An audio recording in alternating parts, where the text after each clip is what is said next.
15 minutes after 10 this beautiful morning. It's a beautiful day to be alive. It's a beautiful day to be here today. We are on Monday. Today's Monday, the 9th of March, 2026. Again, happy International Women's Day to every single woman out there. We see you, we respect you, we love you so much. Today, we are getting into Radio Doctor this morning. Radio Doctor is Nigeria's first specialized health program where medical doctors consult and advise for free on radio, on your Women Radio 91.7. My name is Fumi Bangala, and our Radio Doctor today is Dr. Olufumilola Akinola. Good morning, Dr. Akinola. You are muted, Dr. Akinola. Good morning, Fumi. How are you doing? Happy, fine, thank you. Happy to join you once again today, Yes. and happy International Women's Day. Yes, same to you, same to you. Thank you for always doing this with us. Dr. Akinla is a consultant pediatrician at St. Ives Family Hospital. And this morning, we are going to be talking about childhood skin conditions and why maybe children are more prone to one or the other. Before we get ahead, we are live on YouTube at WFM 917. You can also listen to us on the go via our website www.wfm917.com. The phone lines will be open shortly, but we know that you will not call, is text, like you text us.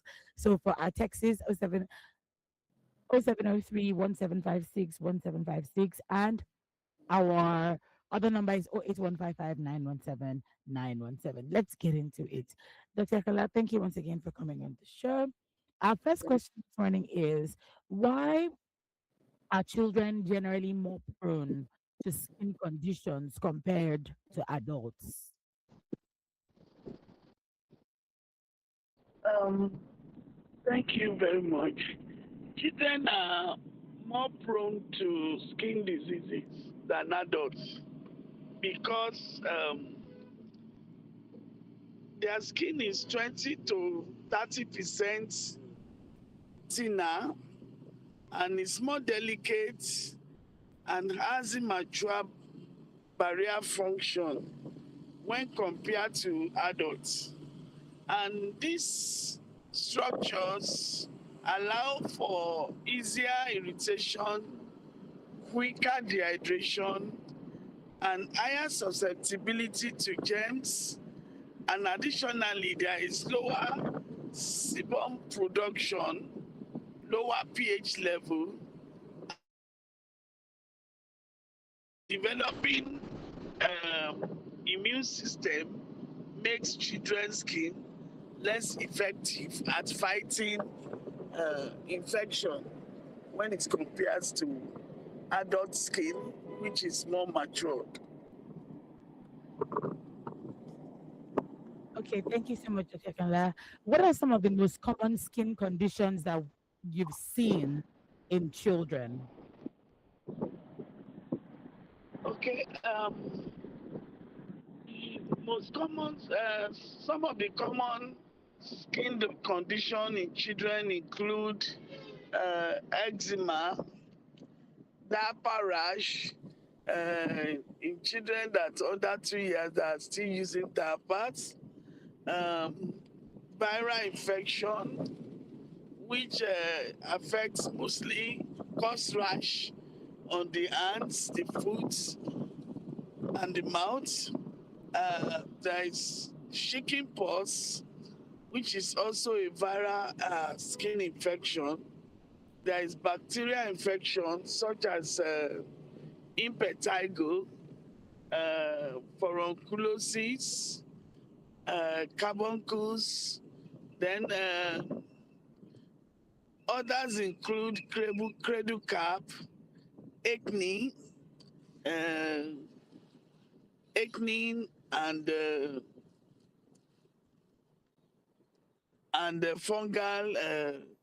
fungal skin infection. Okay, speaking of cradle cap, a lot of parents, when newborns experience cradle cap, and a lot of parents begin to panic when they see this cradle cap. Is cradle cap normal for a child? What are they supposed to do? Is it a case of excess oil? Should they reduce the oil they use on their skin or their children's hair on skin? What should parents do? And are they right to panic when they see cradle cap on their children?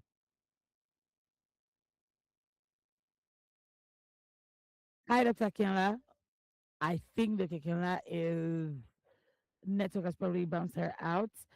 Once again, this is Women Radio 91.7 FM, the voice of women, Nigeria's first and only radio station for women and their families. And this is Radio Doctor. Radio Doctor is Nigeria's first specialized health program. I was talking about childhood skin conditions. Okay, Dr. Kela is back.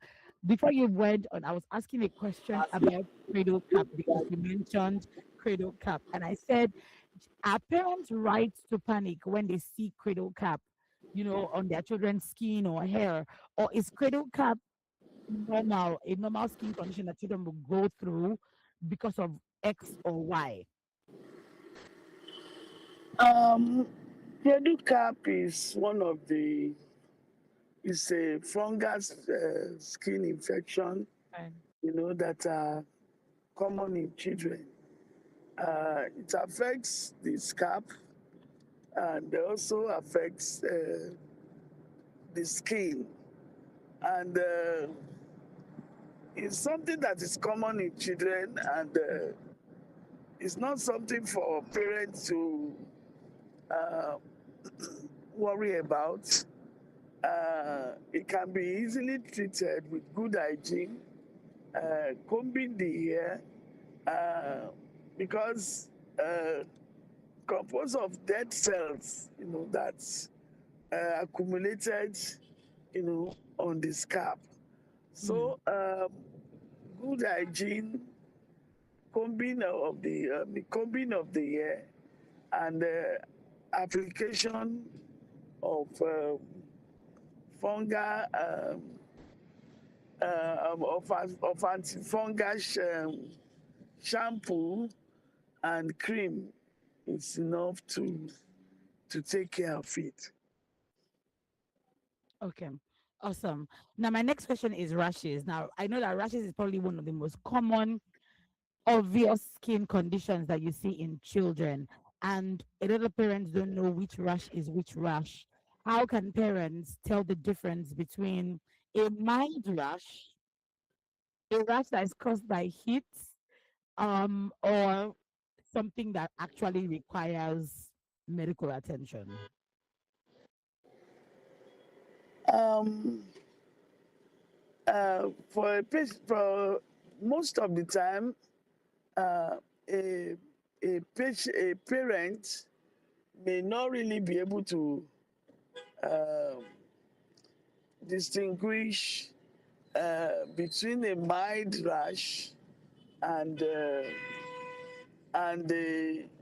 severe rash that needs um, a prompt attention until they um, get to see their doctor. But for there are some um, signs and symptoms, that things that guide us, which to uh, be able to distinguish if this rash that my child have is mild or something for me to worry about. The first factor is that when you notice a rash that is uh, getting worse, spreading fast, rather than fading away, you have to be on top of it. You have to, I mean, be alert to know. I mean, probably rather than getting away within a week or two, rather it's spreading fast. Then you know that this rash is something for you to look into and let your child go and see his or her doctor. Then secondly, when you notice a rash that is associated with fever, which may indicate that this rash is caused by a viral or bacterial infection. Then that kind of rash, you may let your doctor, the pediatrician, have a look.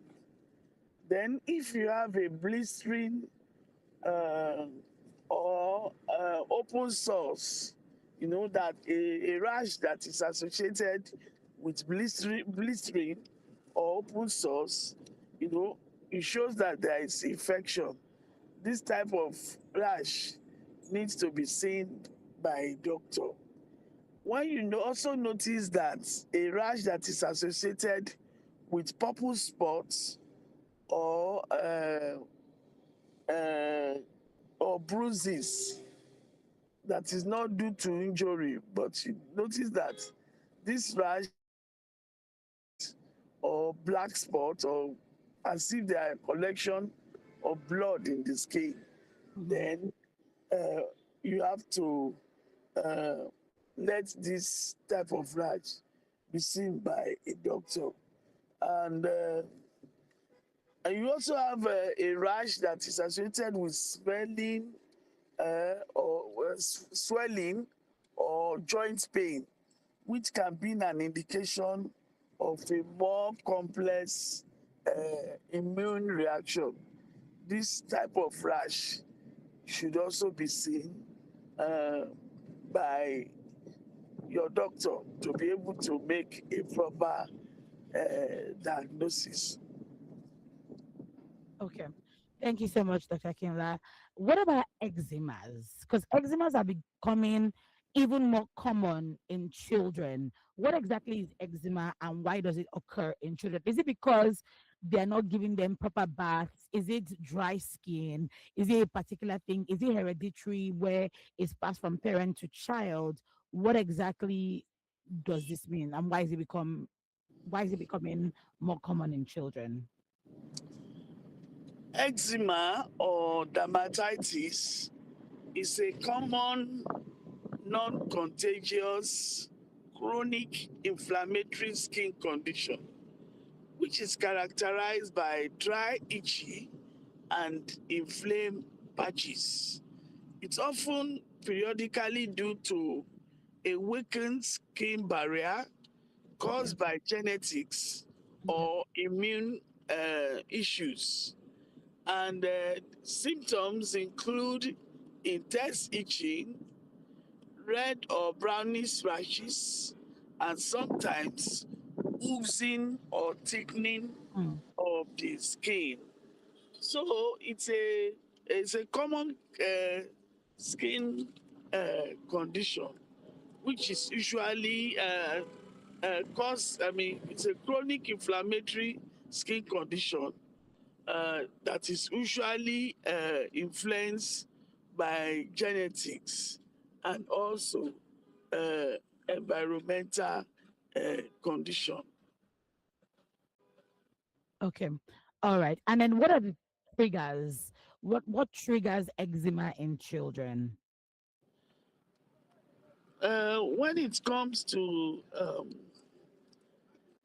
When it comes to triggers of eczema, um, the common triggers for eczema include uh, irritants, and this include ash detergents, um scented soap, bubble baths, perfumes, lotions with alcohol, and sanitizer. So, patients or parents with a child which has been diagnosed with eczema should avoid uh, all these irritants that can Okay. flare up the chronic skin condition as much uh, as possible. Then also we have environmental allergens such as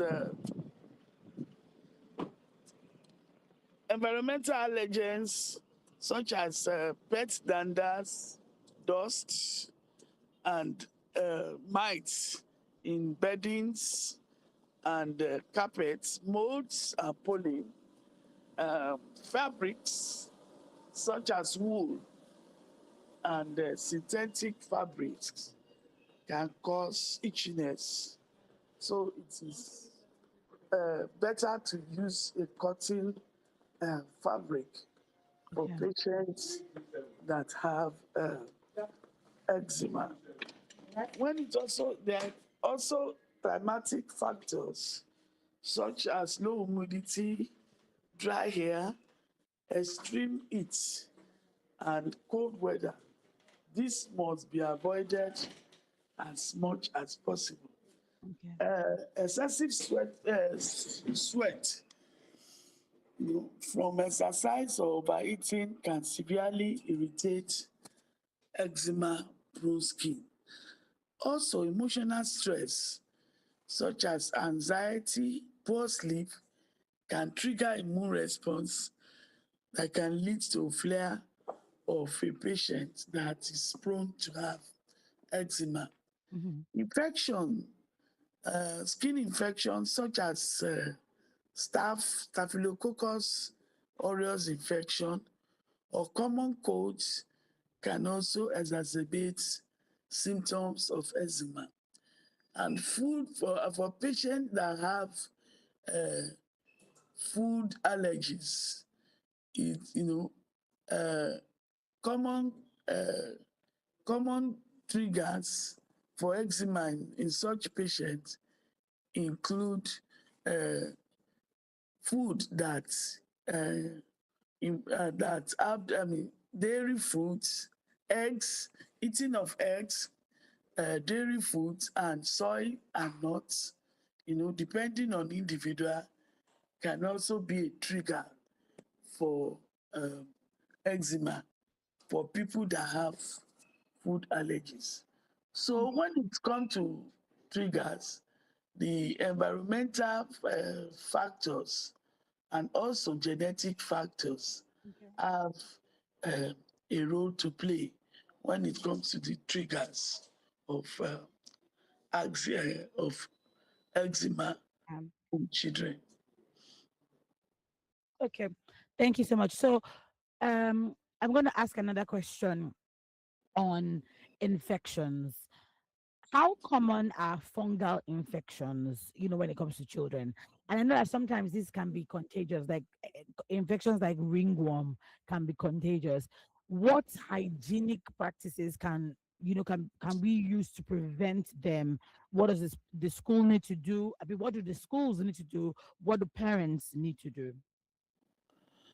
When it comes to fungal infection in children, it's a very common Mhm, infection, skin infection in mhm, children, especially the superficial skin infection such as ringworm, mhm, athlete's foot, diaper rash, um, cradle cap, as I mentioned before. mhm.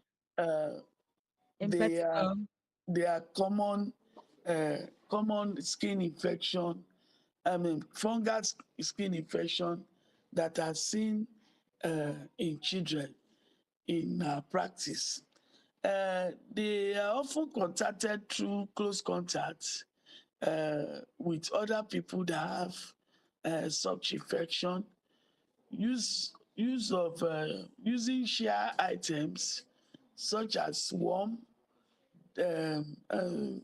shared items like comb, um, use of towel, sharing towels when someone have infection, sharing sponge for bathing. You can easily transfer, Mhm, you mm, know, uh, this type of skin infection from one person to other. It's common in warm or damp condition. It's because it allows the growth of the fungal uh, microcytes, and also um, there are superficial fungal infection, which is mostly common. The invasive or systemic fungal infection, you know, is very rare in children. It usually affects infants that are immunocompromised. But when you come to superficial infection, the common types that are the ringworm, which are described as tinea corporis, scalp infection, tinea capitis, cradle cap, yeast infection, candida, they are the most common uh, cause of uh, fungal skin infection that are seen in children. Hmm. Some parents don't realize that there's some soaps, there's some creams that are too harsh for children's skin, right? How important is using the right, body lotions, the right creams? I've heard of parents who say they don't use certain detergents when it comes to their children washing their clothes. How important is it to pay attention to things like this? This mostly apply to uh, patients with Yeah. sensitive skin, Hmm. uh, like those that have eczema, as I mentioned Yeah. uh, earlier. Uh, you have to be you have to be careful and watch out for um, uh, the type of soap or Hmm. cosmetic material that you use um, on your skin or your child's skin. Um, Skin, I mean, mm, cosmetic material like soap or cream such as ash detergents Hmm. should even be not be used on the even the baby cloth, and also ensure that after washing the baby cloth you have to rinse it properly, Hmm. because some of these detergents, uh, when they come in contact with the baby skin, for those that are prone uh, to have eczema, it can cause flare ups. Scented soaps, you have to avoid that. So use mostly hypoallergic soap and cream. Avoid bubble baths with perfume, with lotion that have alcohol or sanitizer, because when in contact with this skin, I mean those sensitive skin, may cause flare up and uh, cause the worsening of their eczema Hmm. condition. Okay. Let's talk home remedies. I remember many years ago,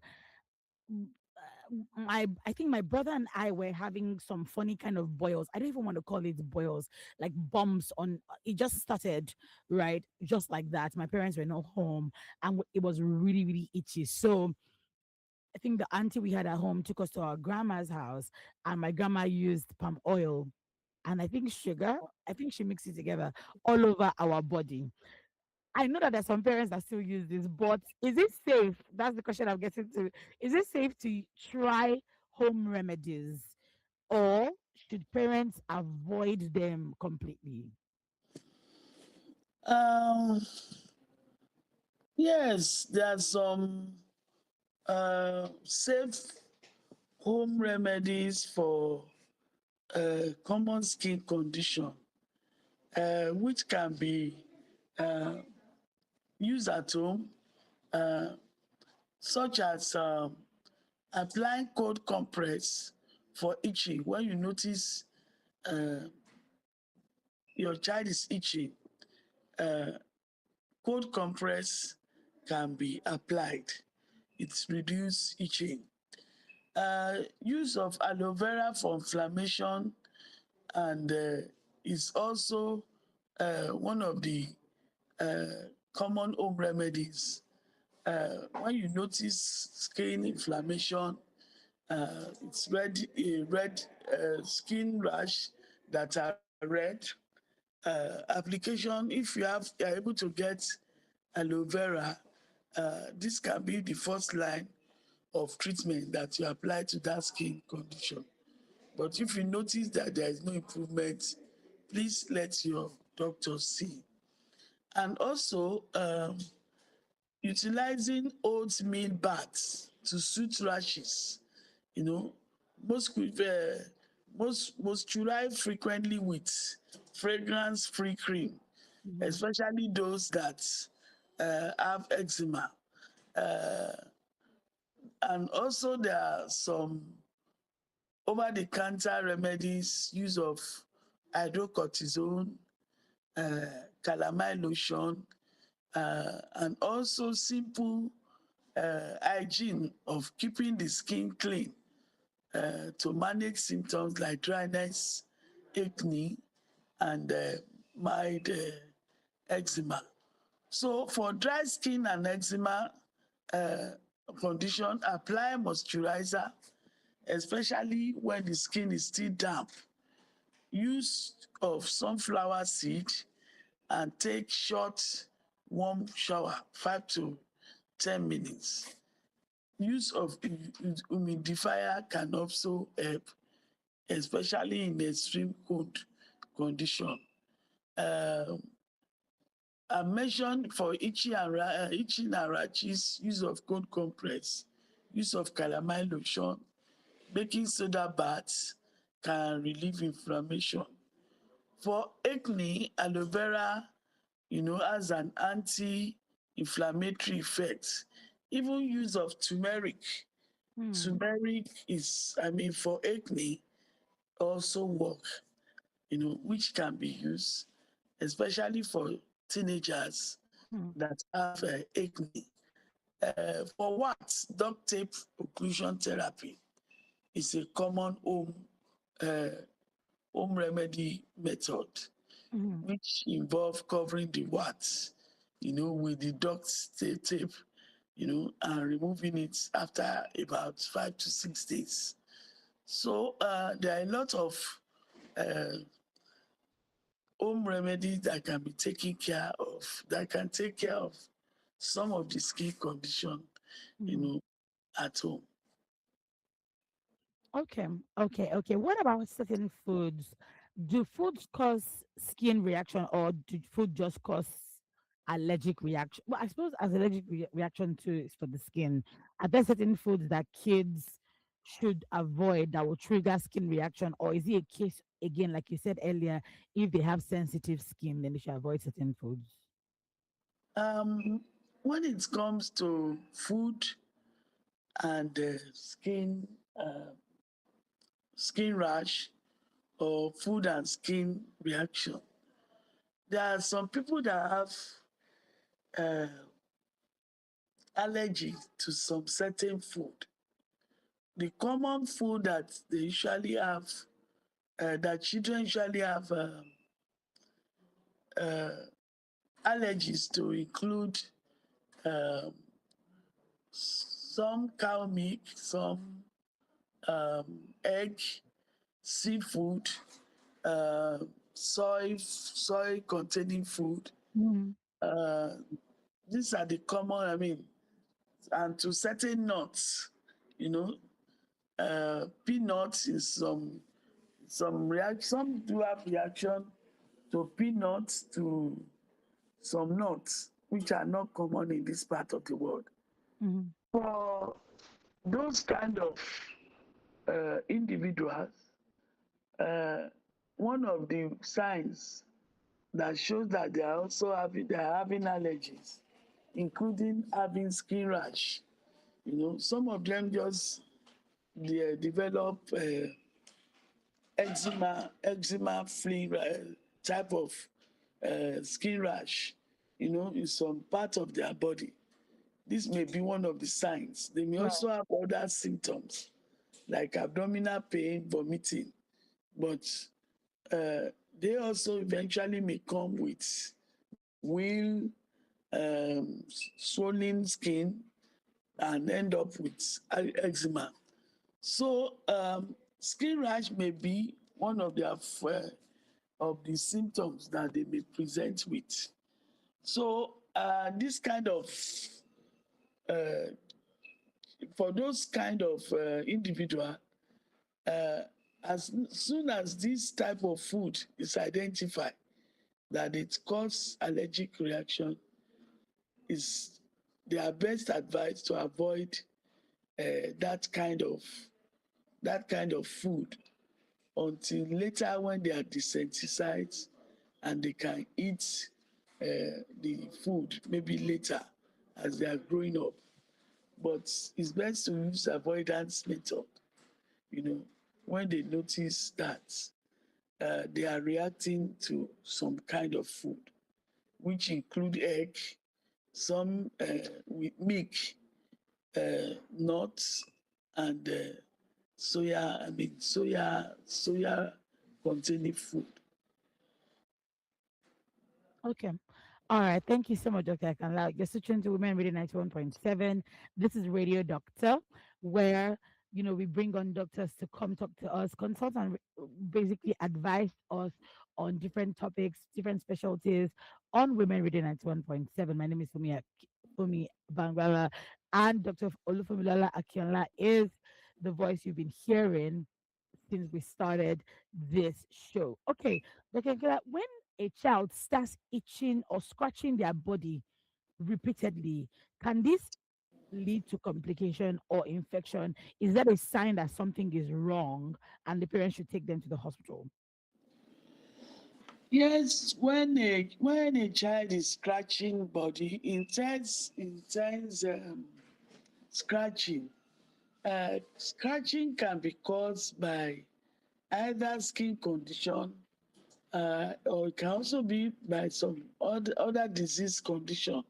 But eventually, they end up in having rash, and which cause them to start itching the body. Eczema, which is a skin condition, is one of the skin condition associated with itching, you know. So, but when you start having continuous itching, it sort of uh, break the skin barrier, causing an open sore, which may allow infection to penetrate into the skin and further can cause a worsening skin condition. So as much as possible, when you notice your child is itching and you have tried as much as home remedy that you want to use and it's not going. Also, when you notice a child is having skin itch, it is advisable to cut the finger, so as to prevent uh, the finger penetrating into the skin to cause an open sore, which which may break up the skin barrier Mm-hmm. and give room for infection. Mm-hmm. So, it's advisable to cut the fingers of that child uh, as much as possible. If there is no remedy, there are some skin a cream that can be applied to skin to cause the soothing of itching skin. But if these are not available to you, it's it present to see your doctor, which may apply some cream to prevent itching and may also need to prevent oral medic antihistamine, which Mm-hmm. will also help to reduce itching. Okay. Thank you so much, Dr. Kinla. In 1 minute, can you share maybe the top 5 skincare tips that every parent should follow to keep their child's skin healthy?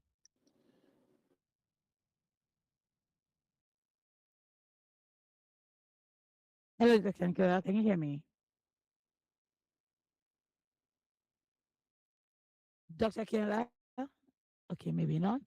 You're searching to Women Radio 91.7. We are about to round off the Radio Doctor program this morning, trying to ask Dr. Kayla one final question. Hopefully, she can join back. But in that point, I want to say many thanks to Dr. Akila, who is the consultant pediatrician at St. Ives Family Hospital. If you want to get in touch with her, you can do so on the TeleDoc app. Radio Doctor is broadcast Mondays through Fridays, 10 a.m. So do join us tomorrow for another edition of Radio Doctor. Hi, Dr. Akila. I can see that you're back. Thank you for having me. Yes. And enjoy the rest of your Hello? day. Yes, I can hear you. I can hear you. Can you hear me, Dr. Akila? Yes, I can hear you now. Okay. I was saying thank you so much for joining us on the program today. See you next week for Thank you another for having me. episode of Yes. And to the rest of our Thank you for family, having me. thank you so much, Dr. Kala. Still stick around with us on Women Radio for even more amazing programming today. Again, happy International Women's Day. 12 o'clock, join us for our men only conversation on our Women's Day. All right, bye for now.